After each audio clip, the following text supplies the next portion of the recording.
Alors, donc cette fois-ci, nous recevons Raphaël Samac.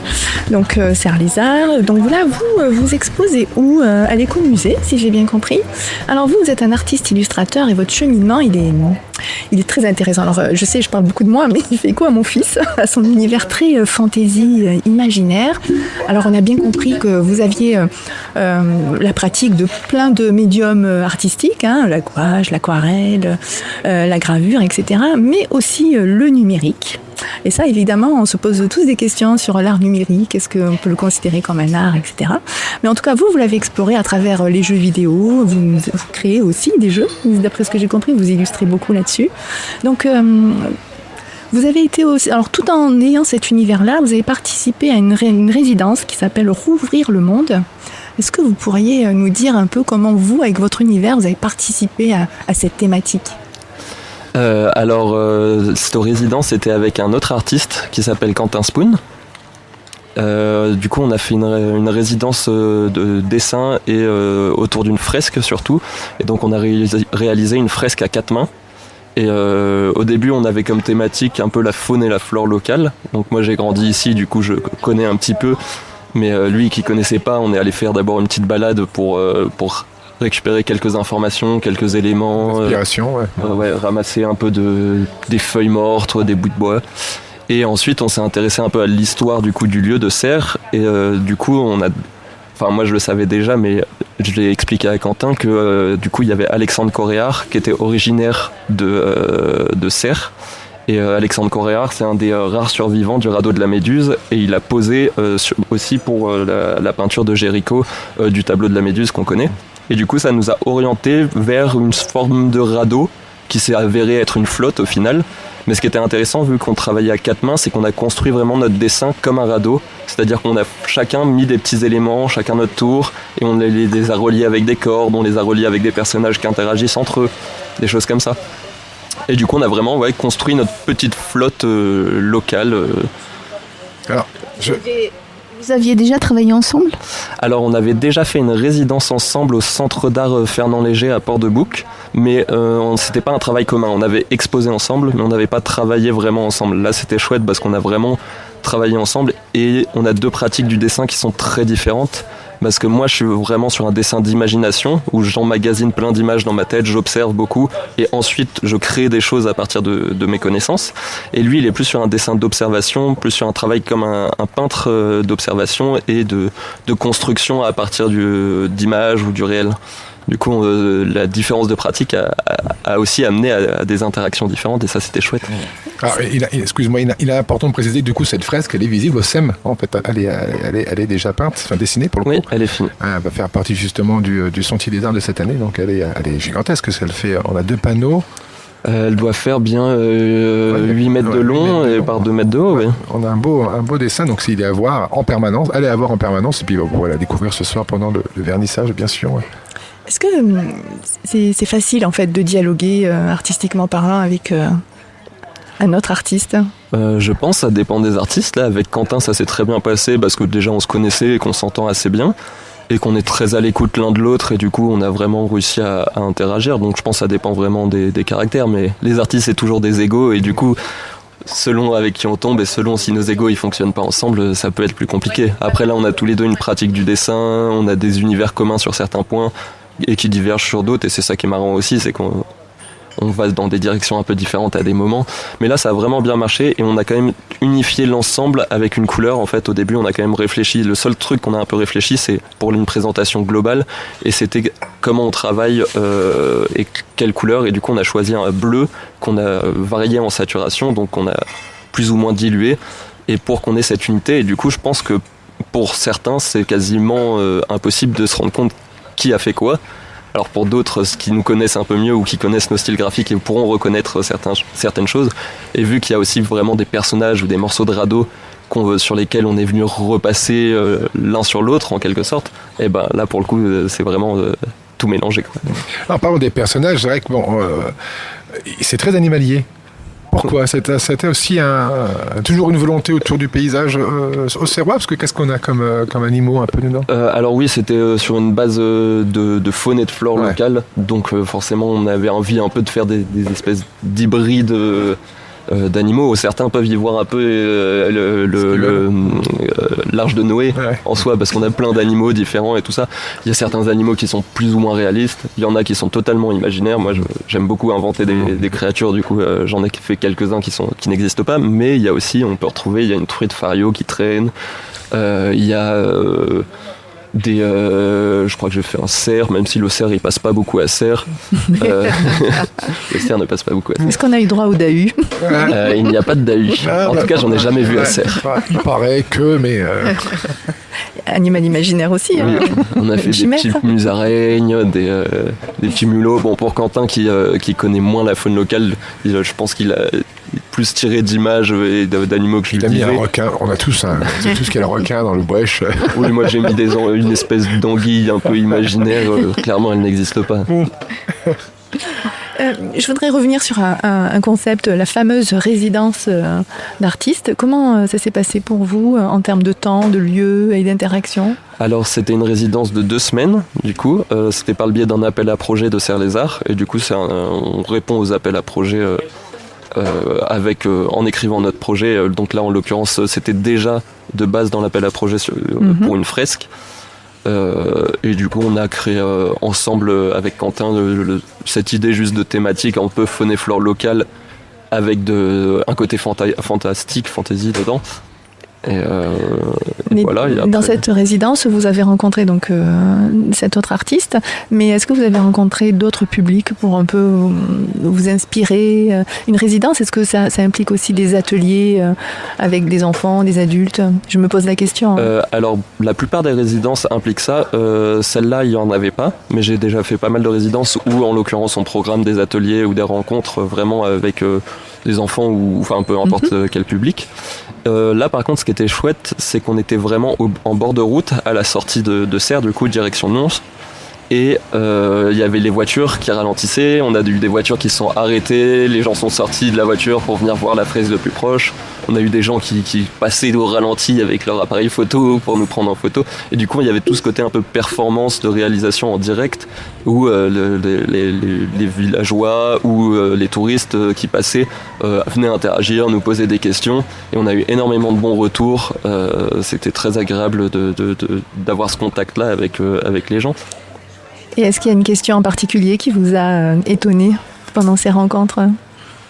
On a eu plus de compliments que de questions. Tant mieux. Ouais, tant mieux.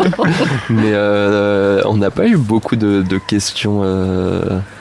Si, il y a une question. Si, il y a eu des questions assez drôles.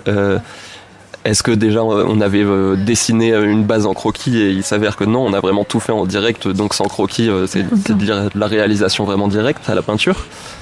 Et quelqu'un qui nous avait demandé si on avait vraiment si on avait vraiment peint d'imagination ou si on copiait ou quelque chose. Et non, on a vraiment fait, enfin pour ma part d'imagination et pour la part de Quentin, il s'aidait d'images et de choses comme ça, ou d'éléments justement qu'il avait ramassés, comme je disais tout à l'heure, de feuilles, de morceaux de bois. Est-ce que vous pensez que par exemple là tous les deux on regarde une feuille sur la table, on voit la même chose ? Non, je crois un peu en la déformation professionnelle, et je pense que j'ai une déformation professionnelle qui va faire que je vais regarder des aspects un peu différents. C'est-à-dire par exemple je vais vraiment regarder comment la lumière elle va passer à travers certaines parties de la feuille, ou où est-ce que vont se situer les ombres et tout ça, donc je pense avoir un regard peut-être plus analytique. Plus artistique. Ouais, aussi. Artistique aussi, mais même si je pense que tout le monde peut avoir un regard artistique, c'est juste que moi il va être plus du côté technique de qu'est-ce que je peux garder de cette image en tête pour ensuite en faire quelque chose plus tard, quoi. Comment je vais nourrir ma banque d'images personnelles en quelque sorte. Et du coup, on peut poser une bouteille d'eau et moi je vais regarder des petits reflets, des petites choses que vous verrez aussi, mais que vous ne regarderez pas. Et dans votre fresque, vous avez donc fait appel à du réel, mais avec un regard... on va dire imprégné de fantaisie et d'imaginaire. Est-ce que vous vous êtes permis un peu des divagations Oui, il y en a beaucoup. Il y a plein de petits personnages déjà très anthropomorphes d'animaux qui se baladent un peu partout. En regardant de près, ce qui est chouette, c'est qu'on a plusieurs regards sur cette fresque. On peut la voir de loin et on a une vue d'ensemble et on se rend compte qu'il y a plusieurs paysages. Il y a un paysage un peu sous-marin et il y a un paysage surmarin, enfin du radeau, et avec un fond aussi. Et on peut aussi venir regarder de plus proche et là on peut trouver des petites créatures qui se cachent à droite, à gauche, des petits lézards en train de jouer du pipeau par exemple, il y en a un. Ou alors il y a un petit sanglier qui tient un petit barnum quelque part. Je vous laisserai les chercher. Pas tout. Il n'y a pas d'homme du coup. Il n'y a pas de Charlie. Il n'y a pas d'homme a priori. Il y a un personnage qui ressemble un peu plus à un humain que Quentin a réalisé, mais je ne suis pas sûr que ce soit un humain. Non. Ah, ça serait une grande... Mais qu'est-ce qu'elle raconte finalement cette fresque? Alors on l'a appelée l'escale. C'est pour nous une manière de faire un arrêt comme un bateau qui s'arrête, donc comme si cette flotte qui voyage, on pourrait dire sur le Buëch, s'arrêtait à Serres et peut-être qu'elle ira ailleurs dans la vallée du Buëch ou même plus loin. Et du coup après il y a toute cette inspiration pour redonner un petit peu le contexte avec Alexandre Coréard et du coup le naufrage de la Méduse. Mais vu que c'est plus une flotte qu'un radeau, je sais pas si il fait encore totalement écho. Et après, elle raconte ce qu'on a envie de voir ou ce qu'on y trouve, hein, parce qu'il y a assez d'éléments, je pense, pour qu'on s'y perde et qu'on découvre des interactions ou des. Et pour ceux qui ne connaissent pas le radeau de la Méduse, hein, vous pourriez nous dire rapidement le message ? Alors le radeau de la Méduse, comme je disais tout à l'heure, c'est un naufrage qui a eu lieu, il me semble, au 19e. Ouais, 19e. Fin 19e, ouais. Grosse. Même début 19e, il me semble début, plutôt. Ouais. Où il y a eu énormément de morts.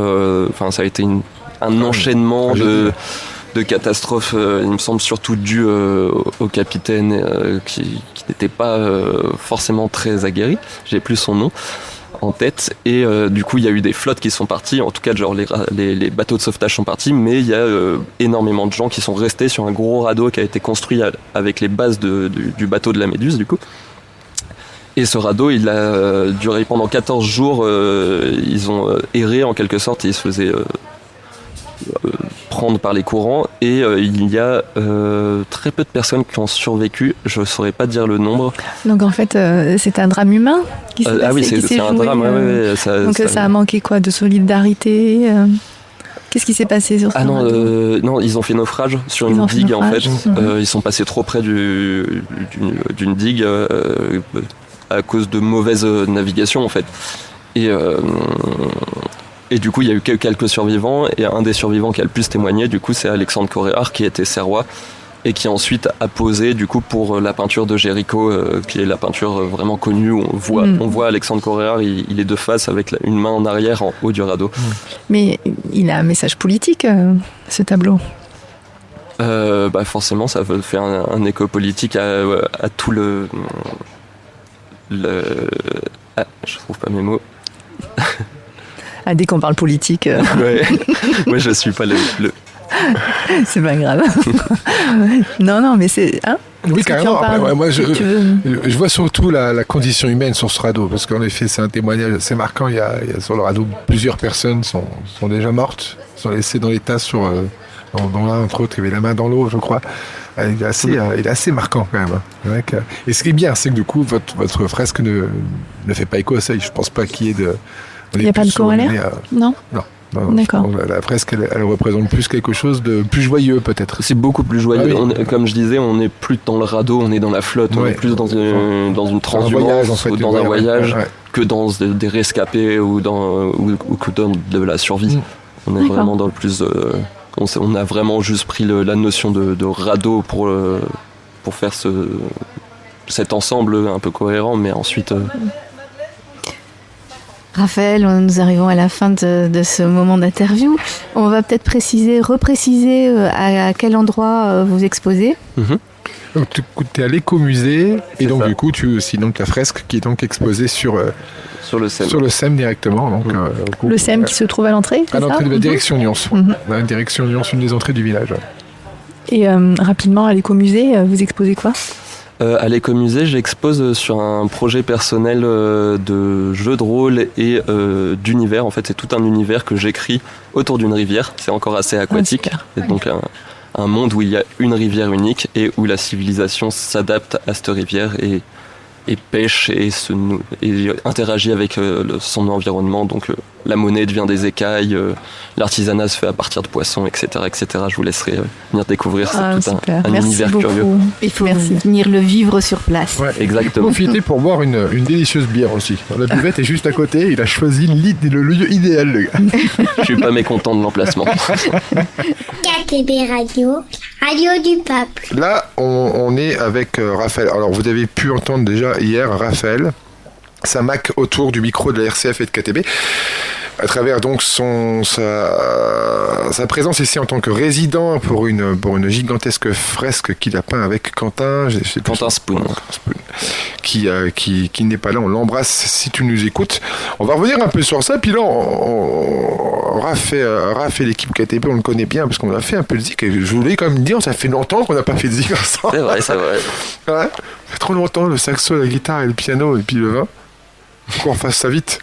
Avec plaisir. Ouais, faut qu'on remonte sur Sommeil pour se faire ça quand même. On se marre bien. Mais pour revenir à ton travail, alors tu vas répéter ce que tu as déjà répété, mais on va répéter. Explique-nous ce travail à nouveau. L'inspiration de l'histoire serroise et qui touche entre autres un tableau assez célèbre. Du coup, j'imagine que tu parles du travail de la fresque. Exactement. Exactement. Oui, du coup, c'était une résidence avec Serre les Arts, une résidence de 2 semaines qu'on a fait à 4 mains, du coup, avec Quentin Spoon, qui est un artiste que j'avais déjà rencontré lors d'une exposition collective qu'on avait fait au Centre d'Art Fernand Léger à Port-de-Bouc. Et là, du coup, on a travaillé autour de la faune et de la flore locale un petit peu, donc ça, c'était vraiment la thématique de base. Et en début de résidence, on a commencé à un peu chercher sur la ville de Serres, et moi j'ai grandi ici, du coup je connais un peu, et du coup je lui ai parlé de Alexandre Coréard, qui est donc l'un des rares survivants du radeau de la Méduse, donc du naufrage du radeau de la Méduse, qui a été ensuite peint par Géricault, et on peut voir sur la peinture de Géricault Coréard, qui est l'homme qui a la main en arrière, qui est en haut du radeau, il fait face et il a une main tendue en arrière. Donc c'était un Serrois, Alexandre Coréard. On a quelques célébrités. Exactement. Tristement, mais on en a quelques-unes. On peut trouver son épée à la mairie. D'ailleurs, ouais. Et du coup, on a voulu faire un petit écho à ça. Il s'avère qu'on est plus parti sur une flotte que sur un radeau parce qu'on voulait quelque chose de plus joyeux. Et que le radeau, il y a quand même une notion de naufrage. Et nous, on a appelé cette fresque l'escale, du coup, qui est plus un arrêt de cette flotte sur la ville de Serres. Donc c'est une flotte à 4 mains, pleine de petits animaux, de petites créatures, faite de morceaux de bois, de feuilles. Et on a vraiment construit cette fresque comme si on fabriquait un bateau ou un radeau, c'est-à-dire qu'on est venu poser chacun notre tour des petits éléments, des petites créatures, et les accrocher les unes entre elles, les faire se répondre. Donc pas de croquis au préalable. Le seul truc qu'on a vraiment pensé au préalable, c'est la couleur. Donc ce bleu un peu foncé, un peu gris qu'on a choisi d'utiliser pour faire cohabiter nos styles graphiques. On connaît un peu ton travail, tu es dans un monde assez fantastique, assez vraiment assez fou. Est-ce que c'était important pour toi de retravailler ce stylo, ou une idée peut-être d'envisager un format différent avec Quentin dans votre... Alors là, c'est un peu inhabituel parce que moi, de ma pratique d'illustrateur, j'ai plus l'habitude de vraiment penser les images en amont avant de les réaliser. Et là, le fait de travailler en direct, c'était un peu différent. J'avais déjà fait un peu cet exercice. Mais lui, Quentin, est beaucoup plus habitué à cette pratique-là. Du coup, c'était assez intéressant de retrouver ça. Quentin, il travaillait sur modèle, c'est ça plutôt, ouais. Quentin, il travaillait plutôt avec des modèles. Ouais. Plutôt avec soit des images de référence, soit des éléments qu'il vient chercher directement dans les lieux, des morceaux de bois, des feuilles, etc. Et moi je suis plus sur un travail d'imagination, donc je dessine directement à peu près ce que j'ai envie ou ce que j'ai en tête.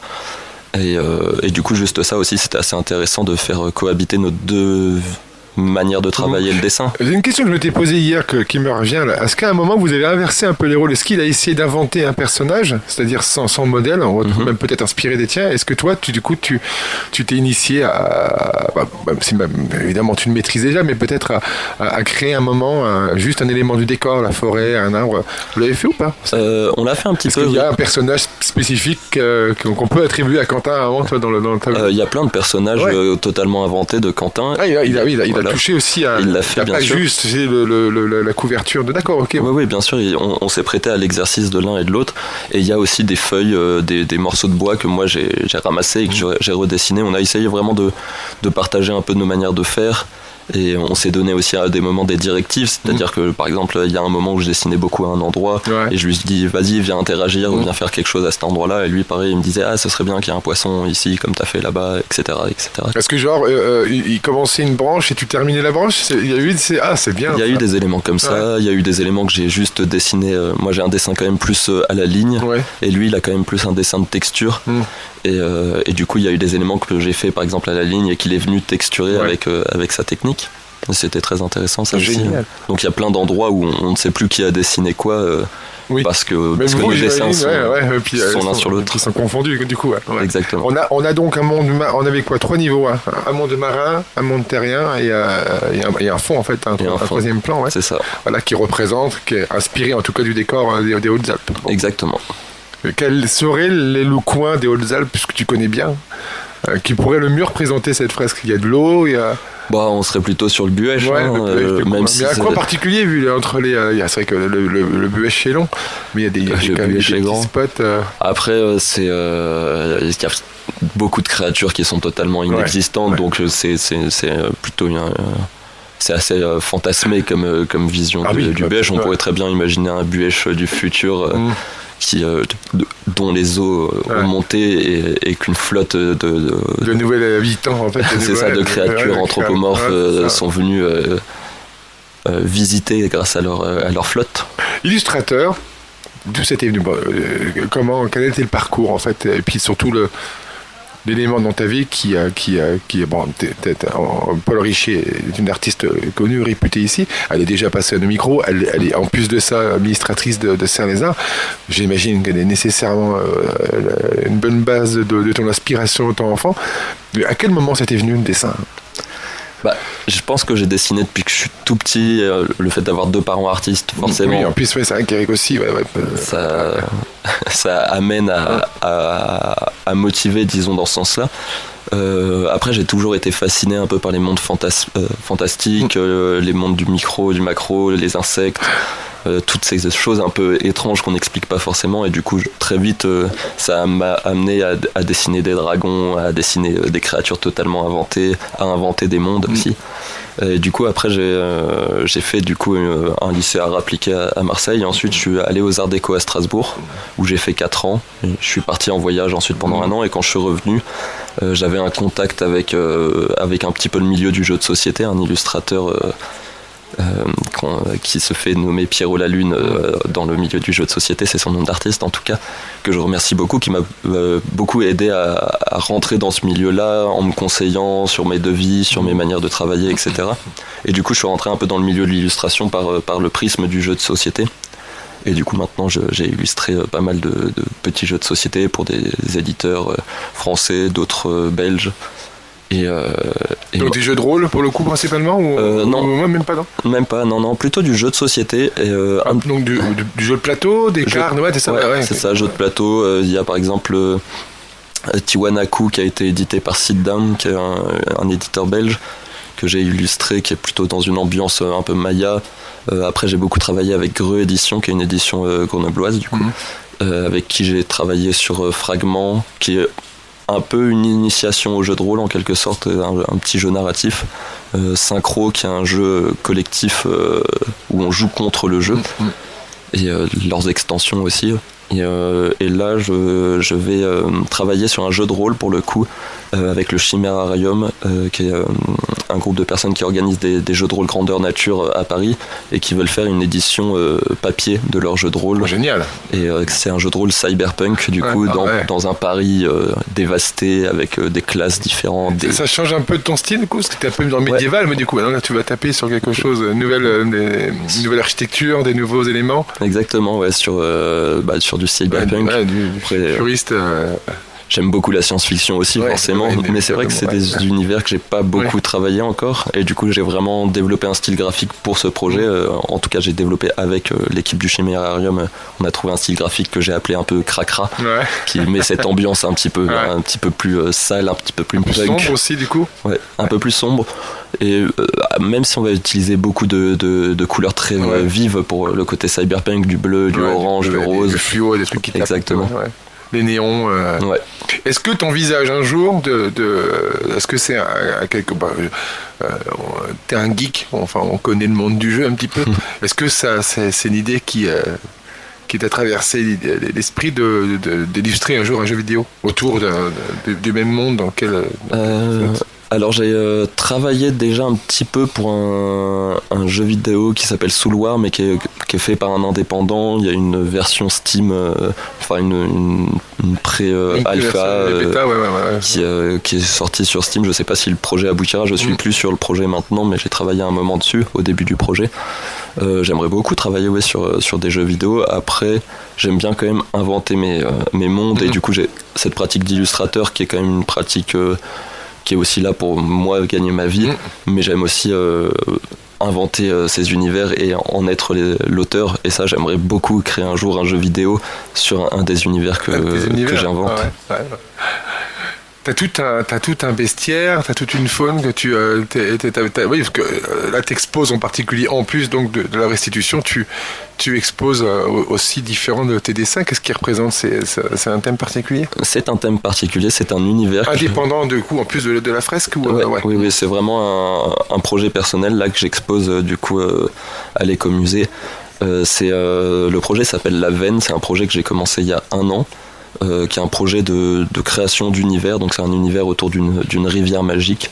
C'est un projet qui mélange 3 passions, qui est la pêche, l'illustration et le jeu de société.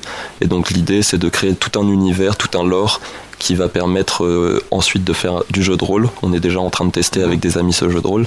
Et plus tard, j'aimerais écrire une bande dessinée dans cet univers. Oui, la bande dessinée, tu as déjà fait de la bande dessinée ou des petites versions, des micro-éditions, des choses comme ça, ouais. Mais pas de bande dessinée déjà éditée. Genre, t'as un scénario, t'as un copain, enfin, t'as des connaissances avec pour un scénario, et tu serais là, l'idée, ce serait que j'ai très envie d'écrire le scénario dans cet univers. C'est un gros projet perso. Du coup, je sais pas si je serais prêt à lâcher le morceau à quelqu'un, mais peut-être. Ou l'adaptation, après, oui. Voilà, bien ça, bien. Mais merci. Merci à vous. On aime bien t'avoir au micro. C'est chouette, parce que moi ça me redonne envie de geeker, et puis on en parlait juste avant. Plus le temps qu'on a, on pensait à ça, des crêpes, du geekage, ça peut être pas mal. Samak Raphaël, en illustration, vous pouvez donc évidemment voir en permanence la fresque qu'il a fait à 4 mains avec Quentin au 2 avenue Jean Moulin, tout en haut, première rentrée ou sortie de Serre direction Nyons, ou en arrivant de Nyons, vous pouvez pas la rater, parce qu'elle fait combien sur combien déjà? Elle fait à peu près 8 mètres de long par 2 mètres de haut. Donc voilà, un bon morceau. Vous pouvez la regarder évidemment sur 2 perceptions depuis l'autre trottoir pour voir son ensemble. Et en vous avançant tout près pour y chercher les personnages dont le lézard à la flûte. Le lézard au pipeau. Qui va devenir certainement le plus célèbre des personnages. Et donc, il est encore avec nous. Il est que 15h, donc on a encore quelques heures avant que les exposants finissent par nous rejoindre. À l'écomusée, là, il a trouvé la best place près de la buvette. On est tous heureux, exactement comme on est bien. On est bien. À l'abri et il ne pleut pas.